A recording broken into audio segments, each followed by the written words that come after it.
And to Jonathan, all of the things that he had, they were wonderful. But he wanted to bestow them on David because he saw such a powerful character there.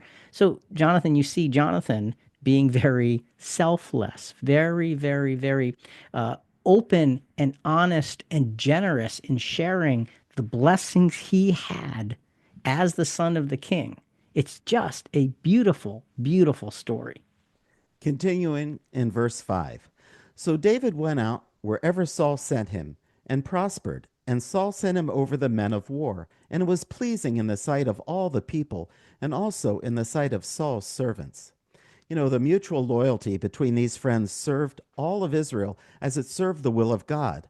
And if you think about it, that friendship saved Israel. David would not kill King Saul because he was the Lord's anointed, and Jonathan protected David, the Lord's anointed, as the future king. Jonathan gave up his heirship for his friend. He did. And he saw David as that future king and was willing, poured himself out in that willingness to be protective of the Lord's anointed. He saw it in David and he repeated it at the expense of himself. That is a beautiful friendship. And that brings us to another Proverbs scripture, Proverbs 17:17. A friend loves at all times, and a brother is born for adversity. So you have this friend loves at all times. Same word, same word. Jonathan loved David. God loved Abraham. Love your neighbor as yourself. You see, it's that same word. And the idea is you have that sense of you are connected always. You're always there to be a support, to be a help. Another scripture that really, really blossoms this thought out is Ecclesiastes chapter 4. Let's read verses 9 through 10 and then go to verse 12.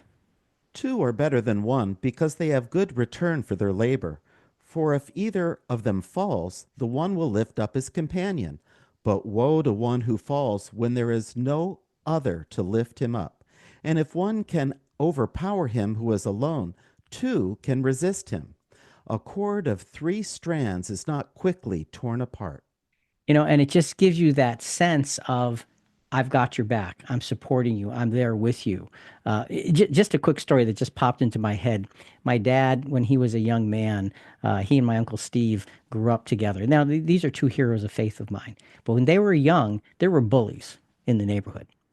And they would go to the bullies because they didn't like the way they would treat everybody. And my dad would say, you can maybe take me, but you can't take both of us.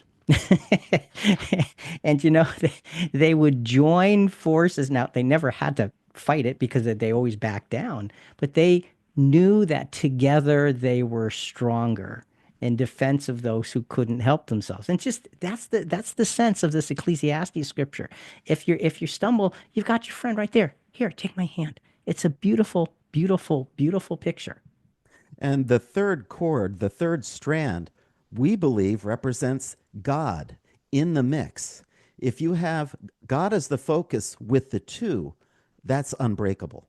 Yeah, and you think about it in terms of a braid. You take three strands of hair or three strands of string or rope, and when you braid them together, two together is okay, but three together is unbreakable. It is so incredibly strong. And so you're good. You put that all in order. And what these scriptures tell us is, again, they're giving us a sense of what we need to be doing to forge firm friendships.